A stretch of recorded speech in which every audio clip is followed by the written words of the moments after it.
Welcome to country study. நான் கார்த்திக் ராமச்சந்திரன் பேசுகிறேங்க. இன்றைக்கி நம்ம வரப்போகிற டிஎன்பிஎஸ்சி குரூப் 2 அண்ட் 2A எக்ஸாமுக்கான இம்பார்ட்டன்ட் பிடிஎஃப் கம்பேரிஷன் தான் பார்த்துட்ருக்கோம்.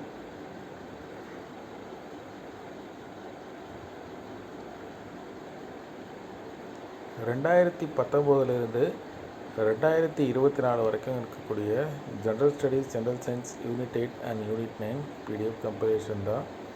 நீங்கள் பார்த்தீங்கன்னா குரூப் 1 எக்ஸாமுக்கு அப்புறம் இந்த combined technical services exam August மாதத்தில் கண்டக்ட் பண்ணாங்க. அது வரைக்கும் நம்ம அப்டேட் பண்ணிட்டோம். சரிங்களா? இது 2 மீடியம் ஆஃப் ஸ்டூடெண்ட்ஸும் யூஸ் பண்ணுற மாதிரி இப்படி தான் இருக்கும்.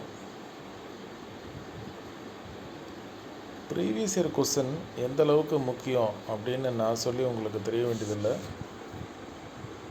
உங்களோட மார்க்கை பூஸ்டப் பண்ணுறதுக்கும், நீங்கள் சரியாக படிச்சிருக்கீங்க அப்படின்னு அனலைஸ் பண்ணுறதுக்கும் ரிவிஷன் நோட்ஸ்க்கும் ப்ரீவியஸ் இயர் கொஸ்டின் ரொம்ப ரொம்ப முக்கியம்.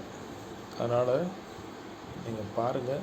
ஆனால் இது வரைக்கும் எதுவும் படிக்கல சார் அப்படின்னு சொன்னீங்கன்னா ப்ரீவியஸ் இயர் கொஸ்டின் மட்டும் பார்த்துட்டு போங்க. ஆனால் அது கரெக்டான ஃபார்முலா இல்லை. ஸ்கூல் புக்கை ஃபுல்லாக படிச்சுட்டு அதுக்கப்புறம் ப்ரீவியஸ் இயர் கொஸ்டின் பார்க்குறது தான் கரெக்டு. ஓகே, இனிமேல் லாஸ்ட் டைமில் என்ன பண்ண முடியும்? வேறு வழியில் இல்லை. இதே மாதிரி mental ability previous year question நம்ம டாபிக் வைஸ் படிச்சிருக்கோம். அதே மாதிரி திருக்குறள் மட்டும் நிறைய பேர் கேட்டிருந்தீங்க. ஏன்னா இங்கே கொடுத்துருக்க யூனிட் 8 நம்ம திருக்குறள் கொண்டு வரல, திருக்குறளை தனியாக தான் வச்சுருக்கோம். ஏன்னா திருக்குறள் இன்னும் நிறைய பேர் கஷ்டம் அப்படின்னு ஃபீல் பண்ணுறீங்க.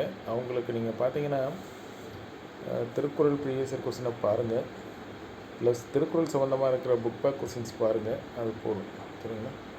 அடுத்தது பொதுத்தமிழ் அண்ட் ஜென்ரல் இங்கிலீஷ் எல்லாமே டாபிக் வைஸ் போயிருக்கோம். நம்ம லாங்குவேஜ் பேப்பர் இருக்கிறதுனாலே நம்ம என்ன சொல்கிறோன்னா, நீங்கள்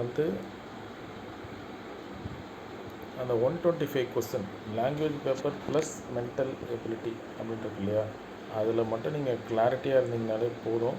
நீங்கள் ஈஸியாக ரிட்டனை கிளியர் பண்ணிவிட்டு நெக்ஸ்ட் ஸ்டேஜுக்கு மூவ் ஆகிட முடியும். சரிங்களா? அதனால் கேர்ஃபுல்லாக பாருங்கள். கடைசி இருக்கிற 2 வீக்ஸில் எதுவுமே படிக்கலைன்னா அட்லீஸ்ட் பொதுத்தமிழ் plus mental ability or general English plus mental எபிலிட்டியை தரவாக படிச்சுட்டு இந்த ப்ரீவியஸ் இயர் கொஸ்டினை மட்டும் பார்த்துட்டு போங்க. More then enough. நீங்கள் ஈஸியாக கிராக் பண்ண முடியும். சரிங்களா? we will meet in next class. Thank you.